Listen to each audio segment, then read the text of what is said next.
Lagi-lagi, dunia pendidikan tercoreng. Sekolah yang seharusnya menjadi tempat menanamkan nilai-nilai luhur justru jadi arena pertikaian. Seorang guru SMK Negeri 3 Tanjung Jabung Timur bernama Agus Saputra dikeroyok anak didiknya sendiri. Insiden berawal saat guru menegur salah satu siswa yang meneriakkan kata-kata tidak pantas di lingkungan sekolah. Tetapi sang siswa justru tersinggung mendapat teguran dari guru sehingga membalas dengan kalimat tak pantas. Merasa seperti ditantang, guru refleks menampar siswa sehingga memicu kemarahan siswa-siswa yang lain hingga terjadilah pengeroyokan oleh sejumlah siswa terhadap guru. Dalam rekaman video yang beredar, guru bahasa Inggris SMKN 3 Tanjung Jabung Timur ini sempat terlihat membawa senjata tajam. Aksinya itu sempat mengundang teriakan dari para siswa. Menurut sang guru, senjata tajam dibawanya hanya untuk menggertak dan melindungi diri dari pengeroyokan. Tak terima dengan pengeroyokan, didampingi kakaknya, Guru Agus melaporkan kasus yang dialaminya ke Polda Jambi. Sudah viral ini, ya ada yang merugikan adik saya secara mental, psikisnya terganggu, nama baiknya tercoreng di media sosial maupun di nyata. Jadi kami sebagai warga berhak untuk melaporkan tindakan pengeroyokan ini. Sementara pihak siswa juga membuat laporan ke Polsek Berbak pada Rabu malam. Keluarga siswa tidak terima Agus mengejar siswa dengan senjata tajam. Permasalahan ini saya yang nggak berkenannya, adik saya ini dikejar pakai 2 sabit seolah-olah mau dibunuh, ya kan? Sedangkan adik saya datang ke sini cuman pengen belajar, menimba ilmu lah, intinya kayak itulah. Apabila memang adik saya bersalah, ya silakan. Tetapi sebaliknya lagi, apabila memang dia bersalah, silakanlah hukumlah dengan yang ada hukum di Indonesia ini. Padahal sebelumnya untuk meredam emosi dan ketegangan, mediasi antara kedua belah pihak pun digelar. Polisi hingga Dinas Pendidikan Provinsi Jambi turun tangan. Solusi terbaik dicari agar situasi di sekolah kembali kondusif dan proses pembelajaran tetap bisa dilaksanakan. Dinas Pendidikan Provinsi Jambi memanggil Agus Saputra untuk dimintai keterangan. Hal yang sama juga dilakukan Dinas Pendidikan terhadap siswa dengan menyambangi sekolah. Saat itu kedua belah pihak bersepakat menyelesaikan secara kekeluargaan. Tim Liputan, Kompas TV. Insiden siswa mengeroyok guru di Jambi ini saya diskusikan bersama Ubaid Matraji, Koordinator Nasional Jaringan Pemantau Pendidikan Indonesia. Mas Ubaid, apa kabar? Kabar baik, selamat malam Bang Tifar. Terima kasih sudah bergabung bersama kami. Ada pengeroyokan di lingkungan sekolah, siswa berkata tidak pantas walaupun tidak ditujukan ke guru alasannya, lalu guru membawa senjata tajam dan itu di lingkungan sekolah. Fenomena apa ini?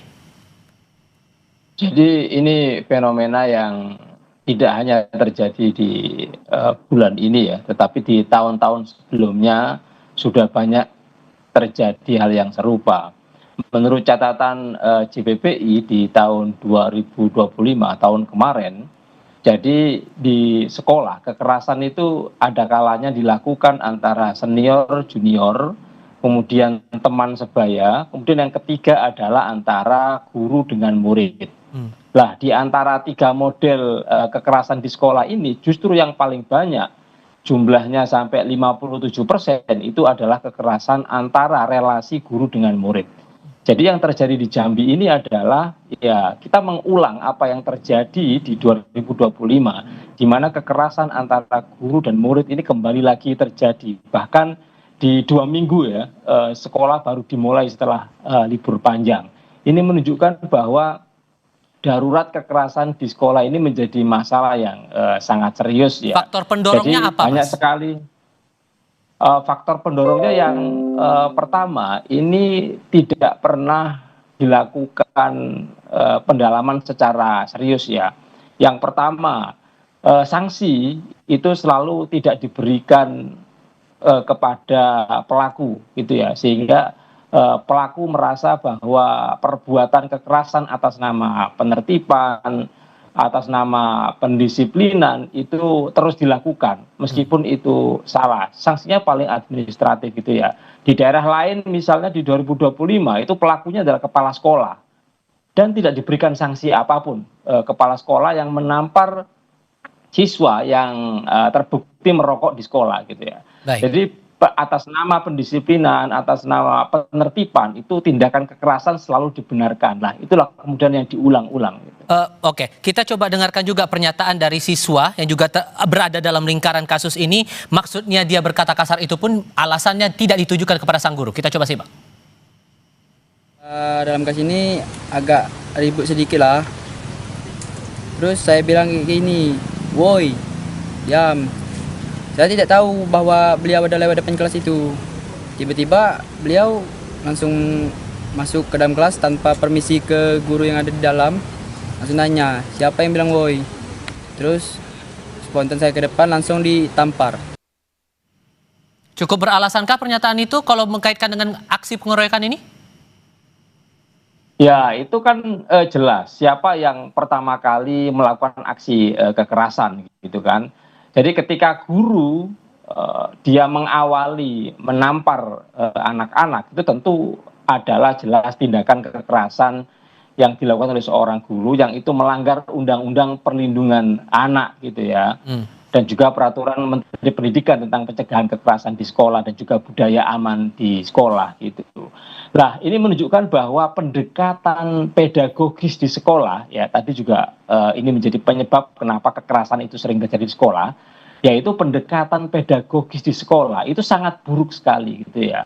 Jadi dalam rangka pendisiplinan anak, misalnya dalam kasus ini anak dianggap melakukan ujaran ya yang tidak sopan, itu tidak ada alternatif bagi guru untuk mengajak dialog, mendalami persoalan, kemudian adu argumentasi atau ada masalah apa, tapi tiba-tiba kemudian guru masuk ke dalam kelas, bahkan di kelas itu ada guru lain yang sedang mengajar lalu langsung emosional dan langsung menampar.